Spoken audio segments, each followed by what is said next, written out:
So this is part 2 of my last video, but it's also a standalone. So it's about the end of the world.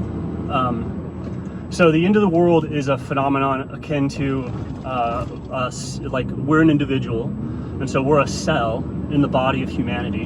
And the end of the world is the body of humanity dying, right? Like when I die, that's the end of the world for all my cells. While I am alive, like what I am to my cells is kind of like this ruling deity. That would be my main personality, would be the God, the main God over God, sort of. And then which may or may not be conscious, right? Only in a fully realized individual is that ruling, is your true self, the God in charge. And if you're not a fully realized individual, then your lower psychological forces are in charge of your body, right? So the Greek pantheon or all these other mythologies and stuff of like, if the cells were to study why the heart rate goes up, why you get tons of resources or food, why you tend to feel good, like what do the cells do to kind of like promote or encourage those different psychological forces to take control of the God body, to take control over humanity, right? And that's what you're looking at with like a dysfunctional, like body prone to cancer and stuff like that. An old body is psychologically fragmenting the cells.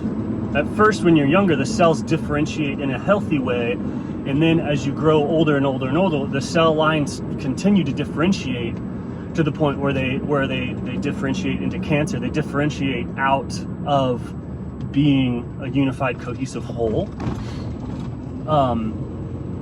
And so they are, at that point, then the cells are kind of like petitioning or encouraging different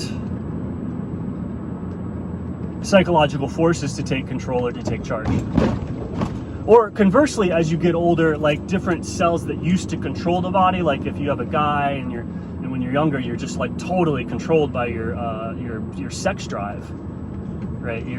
Like kind of everyone's just at that level, right? Everyone's like looking at porn all day and trying to figure out how to have sex when you're pubescent. That drive, as you get older, those cells can start to die. So then that drive can lose control because the cells that hyper cheer it on kind of get old and less influential, right? And as the body gets old, certain groups that were more influential at a certain age become less influential, right? So everything's constantly like talking and dialoguing and kind of cheering on, and then your soul is also in the mix. That's why humanity is so important.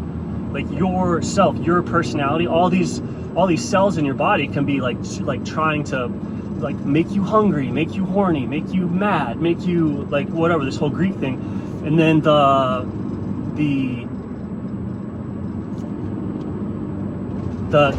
human soul, the true self, is this God among all gods, right? Like a God inside of this body is potentially a greater force of power than any psychological drive any of the individual cells can kind of create, any hormone, any whatever. The human self is stronger than all of that at any point,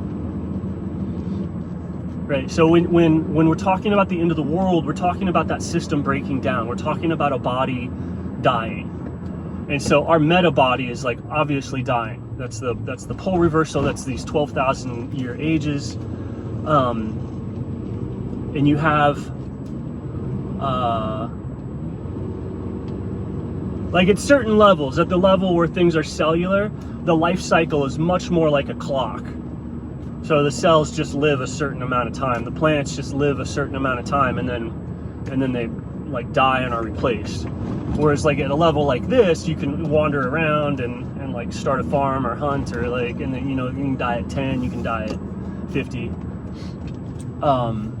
It's more chaotic, but at certain levels it's very regular. So that like the level where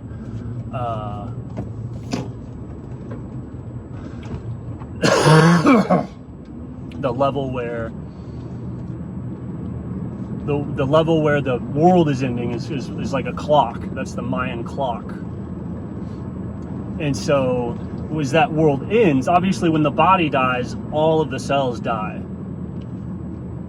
Right? But when the body dies, these higher levels of reality are revealed, right? When your body dies, like it's almost like your lineage is revealed. Where do you live? You live on in your family, you live on in your tribe, you live on in that is just like your cells turn over and your body remains, your body turns over and your larger body remains. So death refreshes the higher spiritual aspects of the self. It renews the higher meta bodies as the lower, more material types of body die.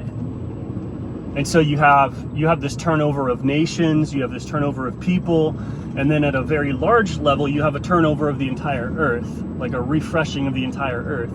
And so you know that in these periodic refreshments, like the rebirth is already there in the script. We wouldn't be here without the pattern of rebirth, because every world ends all the time, but there's always a lineage that carries forward. There's always rebirth. There's always a larger principle to which what died is only a fraction of its time thing. And then, you know, this is basic, I don't know, Brahmanology, but I mean, this is every single religion, whatever religions are thoughts had by people who are like way smarter than the average person, and so they seem magic, right? And the smartest person being Christ, right? But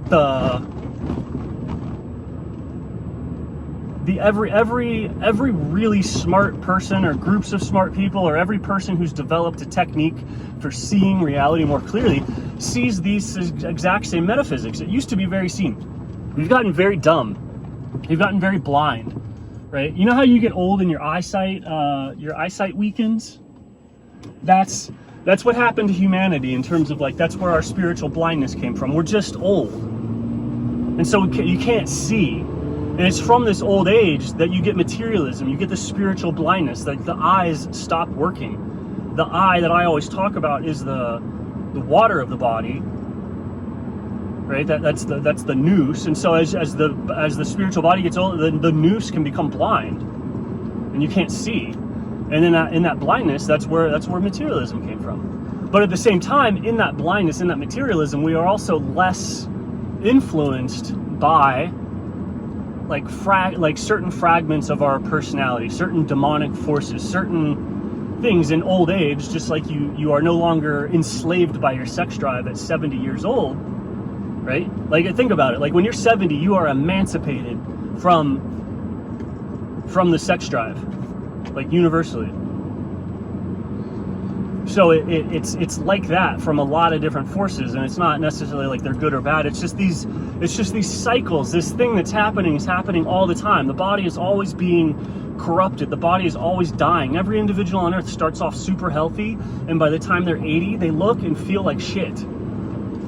To the degree that their body identified, right? And then there's people that like the water, the consciousness, the purity, the soul can sort of wake up, and if you move from there, then you get a certain radiance, you get a certain glow, right? When you're moving from your soul. When you move from your body, you get a certain dullness, a certain darkness, a certain decay, decrepitness, right? You move from life, or you move from death. And anyway, so that's all that's going on with the end of the world, is a certain body is dying. And so the really cool thing to look for is like, where is the rebirth? You can look for the rebirth before the world ends. Where is it going to be? Because you can know that your lineage or your rebirth is your kids, your family, or your tribe, or you can see it's parallel. The new systems that are going to survive the end of the world are already here. Right? They're just waiting on, or not even waiting. They're just here, and we're seeing this old system like die. And yeah, Anyway, all I'm trying to say is I blame space weather for my upper respiratory tract infections, which was the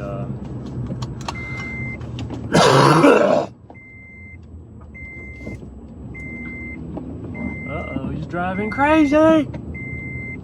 Seatbelt off. Okay, hold on, I gotta get breakfast.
So where were we? I like those brakes in the video, right? What do you do? I gotta get gas up here. What are you gonna do? Are you gonna contemplate what I've said?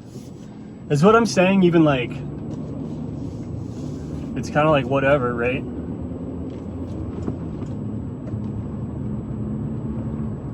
I mean, it's like what I'm saying is exactly what's happening. Like all this stuff about water, my like fractal cellular dynamics.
Dude, that pump is so slow. I made it, I put in like a gallon. Oh man, the light didn't even turn off. That's hilarious.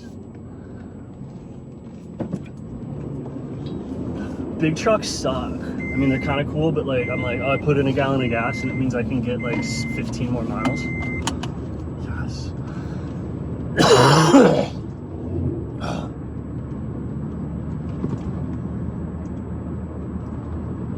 But I guess if I'm getting sick in alignment with the solar flares, I would assume that means I'm in the I'm probably in the body that's dying and not the fresh, young cycle coming up. Because like, it wouldn't get sick. Or maybe, hey, kids are sick all the time. Who knows? Maybe I'm a survivor.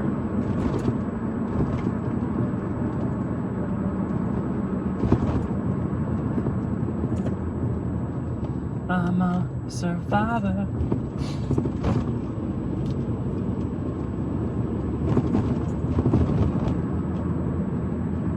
And then we block it out the same way that you can't remember your birth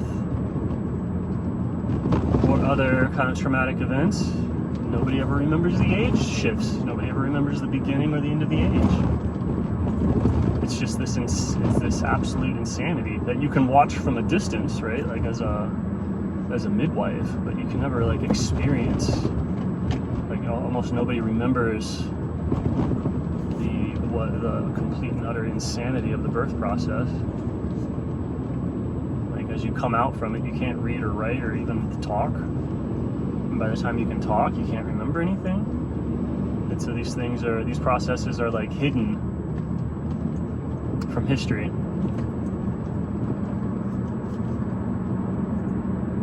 Even if there's outside help, like aliens and stuff like that, it's still like the same way that we have midwives and doctors and stuff that help a child birth, and then that child can go on to help other children birth. Like nobody has a first-hand account of these processes because nobody has a first-hand intellectual account of these processes because they are hidden behind a linguistic veil of when it's just starting. You can't you can't read, write, or talk for quite a while.